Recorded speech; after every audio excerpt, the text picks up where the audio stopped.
El caso del duende de General Güemes, Argentina, 2008. En marzo de 2008, en la tranquila localidad de General Güemes, en la provincia de Salta, Argentina, un grupo de adolescentes vivió uno de los sucesos más extraños que se recuerden en la zona. General Güemes es una ciudad pequeña, rodeada de áreas rurales y campos extensos, donde las historias de apariciones, luces misteriosas y leyendas folclóricas forman parte de la tradición oral. Sin embargo, aquella noche algo rompió el límite entre la leyenda y lo tangible. Todo comenzó una madrugada, cuando un grupo de jóvenes amigos, entre ellos José Álvarez, de 17 años, se encontraba sentado en una acera, conversando después de salir de una fiesta. El lugar era un sector semioscuro, con farolas viejas que apenas iluminaban el camino, cerca del cementerio local. Entre risas y bromas, empezaron a escuchar un extraño sonido, parecido a un silbido rítmico y agudo que provenía de la oscuridad. Uno de ellos encendió la cámara de un teléfono celular, pensando que quizás se trataba de algún animal. Fue entonces cuando, a unos metros, apareció una figura pequeña, de no más de 50 centímetros de altura,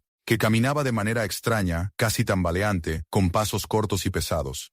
Vestía lo que parecía ser un sombrero puntiagudo y ropa oscura, detalles que coincidían con las descripciones de los duendes de la tradición del norte argentino. El pánico fue inmediato. La figura no parecía un niño ni un animal, y su forma de desplazarse era antinatural, moviendo los brazos de lado a lado. Al notar que los jóvenes lo observaban, el ser giró la cabeza hacia ellos con un movimiento brusco. Según relataron, sus ojos brillaban con un reflejo intenso, casi metálico. Sin pensarlo dos veces, los chicos salieron corriendo.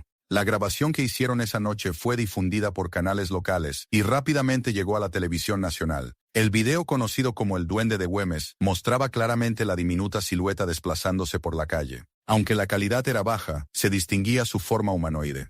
Esto generó un intenso debate. Algunos creían que era una broma elaborada, otros afirmaban que era auténtico y representaba evidencia de seres elementales. Los ancianos del lugar recordaron que, desde hacía décadas, había relatos de duendes que se aparecían cerca del cementerio y en chacras cercanas, a menudo descritos como traviesos, capaces de asustar a animales o perder a las personas en la noche. Incluso se mencionó que, en la década de 1970, una familia que vivía en las afueras de la ciudad afirmó que un pequeño ser intentó llevarse objetos de su patio. El suceso tuvo repercusión internacional, llegando a foros de misterio y programas de televisión en distintos países. Investigadores de lo paranormal viajaron a Salta para entrevistar a los testigos, quienes mantuvieron su versión incluso años después. José Álvarez insistió en que lo que vieron no era un montaje y que hasta ese día no había creído en tales criaturas. Aunque nunca se logró una explicación definitiva, el lugar exacto del avistamiento, cerca del cementerio de General Güemes, se volvió un punto de curiosidad para turistas y amantes del misterio. Algunos vecinos aseguran que todavía se escuchan silbidos extraños en noches sin luna y que los perros de la zona ladran sin motivo aparente. Hoy, el caso del Duende de Güemes sigue siendo uno de los encuentros más famosos con un supuesto ser elemental en Argentina, uniendo en una misma historia la tradición folclórica y el misterio moderno captado en video.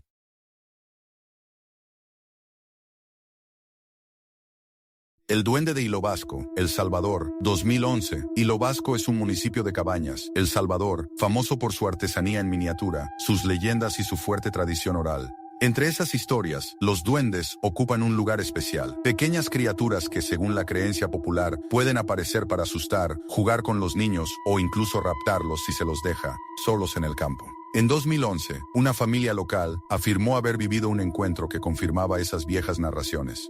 El suceso ocurrió a las afueras de Hilo Vasco, en una zona semirural rodeada de cafetales y árboles de mango.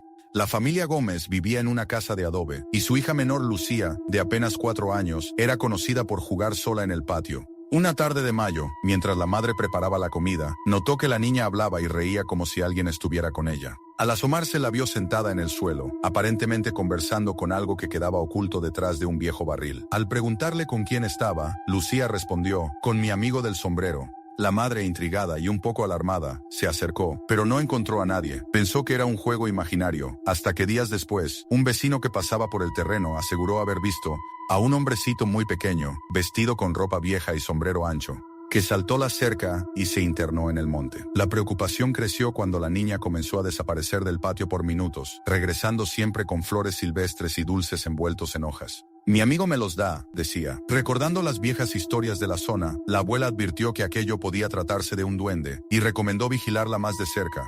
La tensión llegó a su punto máximo una tarde, cuando la madre escuchó a su hija llamándola desde el huerto. Al salir, la vio a unos 20 metros, tomada de la mano de una figura diminuta que vestía pantalones cortos, camisa a rayas y un sombrero puntiagudo. La escena duró apenas unos segundos. La criatura, al notar la presencia de la madre, soltó a la niña y corrió hacia los cafetales, moviéndose con una velocidad inusual. El caso tomó más fuerza cuando otros vecinos afirmaron haber visto a ese mismo hombrecito merodeando por la zona. Algunos aseguraban que se reía con un silbido agudo antes de desaparecer entre los árboles. Incluso un joven logró grabar un breve video donde se apreciaba una figura pequeña corriendo a lo lejos, aunque la imagen era poco clara. La familia decidió acudir a un sacerdote local, quien realizó una bendición en la casa y en el patio. Curiosamente, después de eso, los encuentros cesaron. Lucía dejó de hablar de su amigo del sombrero, y nunca más aparecieron dulces o flores misteriosas. El suceso se difundió por radio y programas de televisión salvadoreños, y reavivó la discusión sobre si los duendes son solo mitos o entidades reales. Algunos investigadores de lo paranormal viajaron a Ilo Vasco para entrevistar a la familia, quienes mantuvieron su versión sin contradicciones. Hasta hoy, en esa zona de cabañas, se sigue hablando del duende de Ilo Vasco como uno de los encuentros más inquietantes y documentados de El Salvador. Los vecinos aconsejan que los niños no jueguen solos cerca del monte, y cada tanto, alguien asegura escuchar en la lejanía un silbido agudo en las noches tranquilas.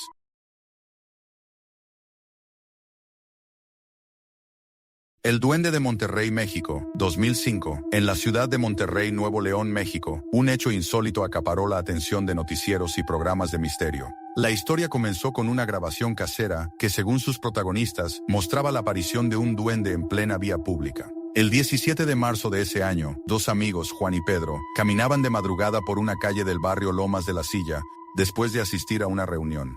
La zona estaba tranquila y semioscura, con farolas espaciadas y tramos completamente a oscuras. Uno de ellos llevaba una videocámara pequeña, ya que habían estado filmando durante la noche. Mientras conversaban, notaron un ruido extraño que provenía de una pequeña área verde al costado de la calle. Al enfocar la cámara, la luz captó algo inesperado, una diminuta figura humanoide, de menos de 60 centímetros, que emergía desde detrás de un arbusto.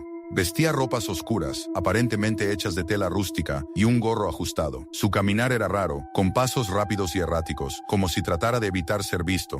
En el video, que más tarde se haría famoso en internet, se escucha cómo los jóvenes reaccionan con sobresalto y retroceden. La criatura, al notar que era observada, se detuvo por un segundo y giró la cabeza.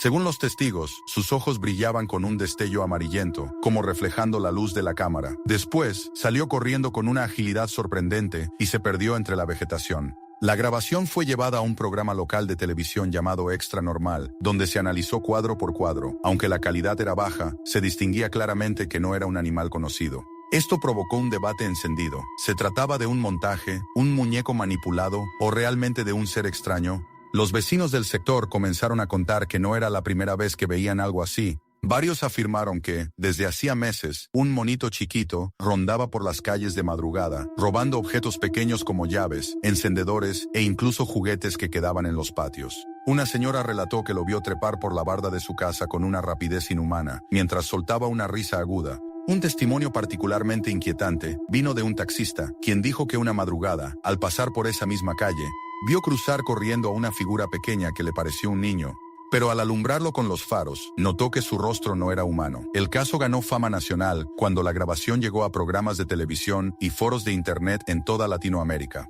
Investigadores de lo paranormal visitaron Monterrey para entrevistar a los testigos y grabar en el lugar del avistamiento. Sin embargo, no se obtuvo nueva evidencia concluyente. A pesar de las dudas, la historia del Duende de Monterrey quedó grabada en la memoria de los habitantes de Lomas de la Silla. Incluso hoy, hay quienes aseguran que, de vez en cuando se escuchan pasos pequeños en la noche, seguidos de una risita burlona que se desvanece en la oscuridad.